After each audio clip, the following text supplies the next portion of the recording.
सबसे पहले तो मैं अल्लाह रब्बुल इज़्ज़त का शुक्रिया अदा करता हूँ।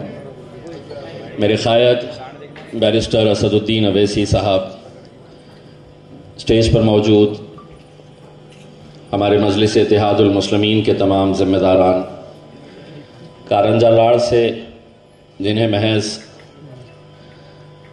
फॉर्म भरने के 2 दिन पहले हमने ये फ़ैसला लिया था कि हम कारंजा से इलेक्शन लड़ेंगे, यूसुफ पंजानी साहब और उनके साथ आए तकरीबन 20 कॉरपोरेटर्स, मैं उन सभी का खैर मकदम करता हूँ।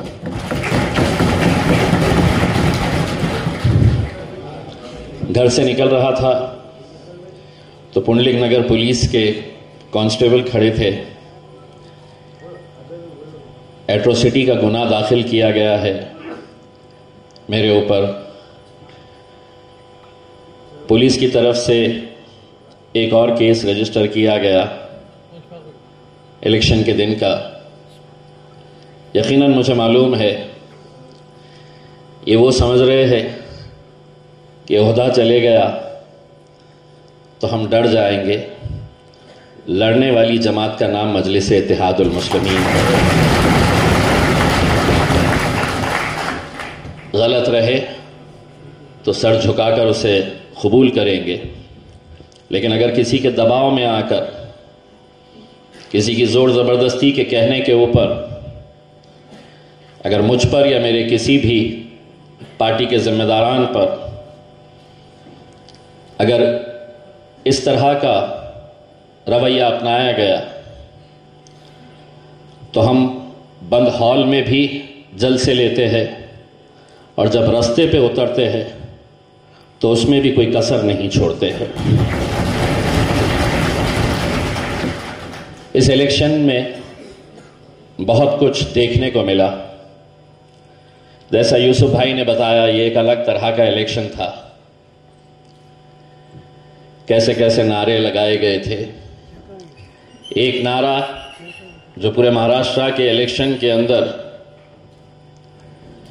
उन लोगों को मुत्तहिद करने का काम कर रहा था,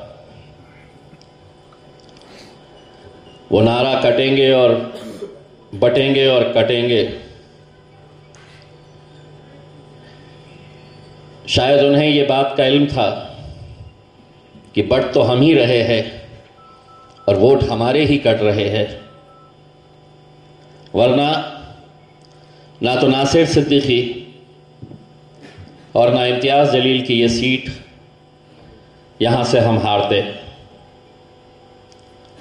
दूसरों पे उंगली उठाने से पहले हमें कुछ हमारे ही अपने लोगों के ऊपर नज़र डालने की ज़रूरत है। तब तक हम अपनी कौम का सौदा इसी तरह होता हुआ देखते रहेंगे। नासिर सिद्दीकी करीब 80,000 वोट ले रहे। इलेक्शन लड़ने का इख्तियार सबको है। नासिर 80 ले रहा, मैं 90 ले रहा हूं, और कोई उम्मीदवार मैदान में उतरकर 90 की जगह 80 ले रहा, 70 ले रहा, 60 ले रहा, 50 ले रहा, तो भी हम समझ सकते हैं ये इलेक्शन लड़ने के लिए खड़ा है। लेकिन 90,000 वोट हम ले रहे और बाकी के 13 उम्मीदवार जो मेरे अपने कौम से ताल्लुक़ रखते हैं, 13 उम्मीदवारों की अगर गिनती की जाए कितने वोट हासिल किए तो 2700 वोट हासिल किए।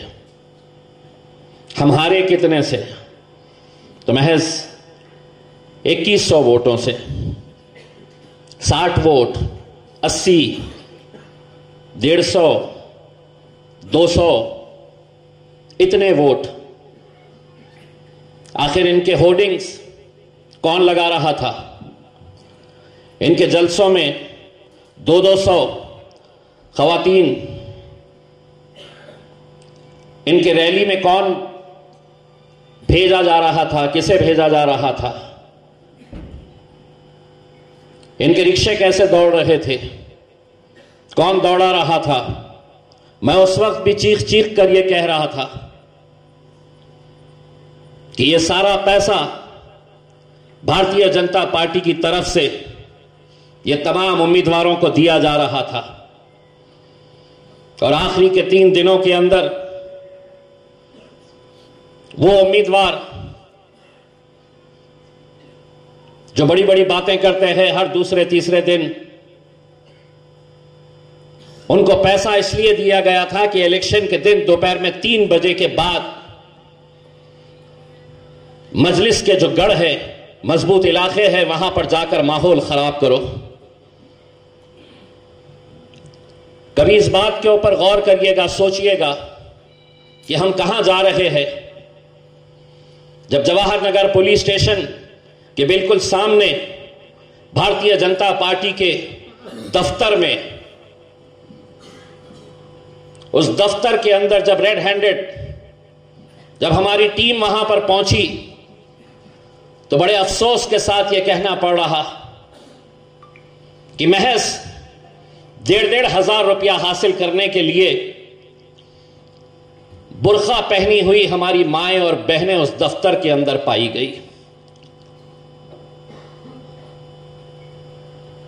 हमारे ही किसी नौजवान को यह जिम्मेदारी दी गई थी कि जितनी तो मुसलमान औरतों को यहां पर लेकर आएंगे,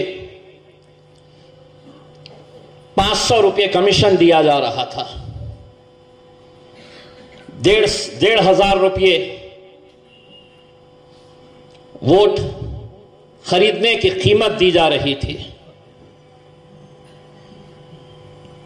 इख्तिलाफ आपका मुझसे हो सकता है, इख्तिलाफ नासिर सिद्दीकी साहब के साथ हो सकता है, लेकिन 5 साल जो कौम का इतना बड़ा नुकसान किया गया है, उस दौर के अंदर जहां पर चुनकर आने के फौरन बाद भारतीय जनता पार्टी के कुछ नेता किस तरह की बयानबाजी कर रहे हैं,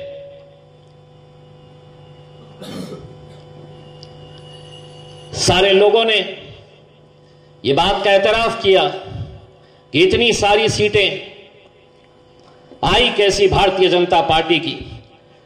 कोई ईवीएम पर सवाल उठा रहा, आखिरी घंटे में जो वोटिंग में धांधलियां की गई, ये सवाल उठाए जा रहे। इसको डाइवर्ट करने के लिए बड़ी ही चालाकी के साथ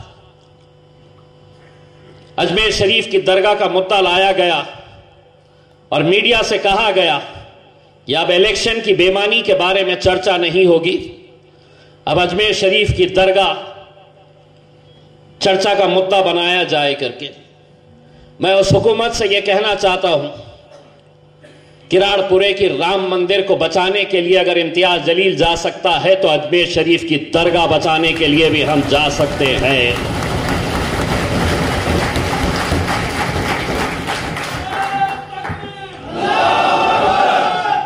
यकीनन हम जिस मजहब से ताल्लुक़ रखते हैं, मायूसी कुफ्र है।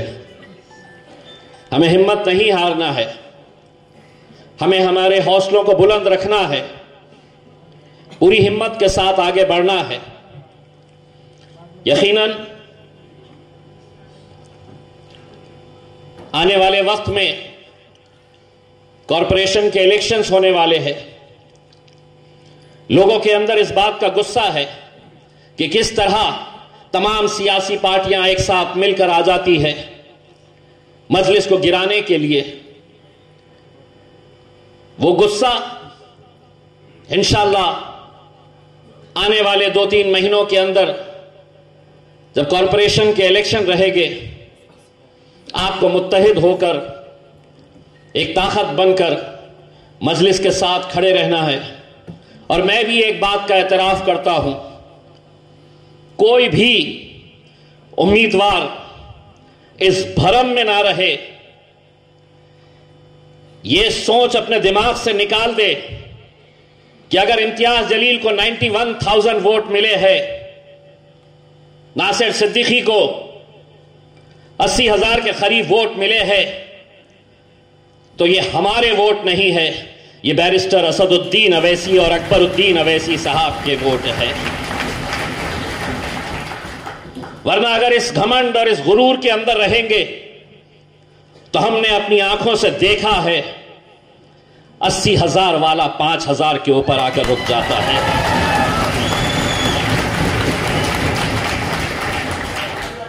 ये मोहब्बत यकीनन असद साहब, अकबर साहब, जिस तरह की मेहनत दोनों भाइयों ने मिलकर पूरे महाराष्ट्र के अंदर की, हम असद भाई पूरी आवाम की तरफ से आपका तहे दिल से शुक्रिया अदा करते हैं।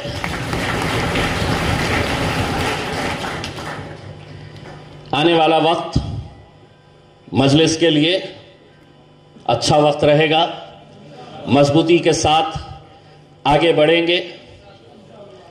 आज गिरे हैं, फिर उठेंगे, फिर खड़े रहेंगे और अब चलेंगे नहीं, दौड़ेंगे इंशाअल्लाह। बहुत बहुत शुक्रिया। आखिर दावाना।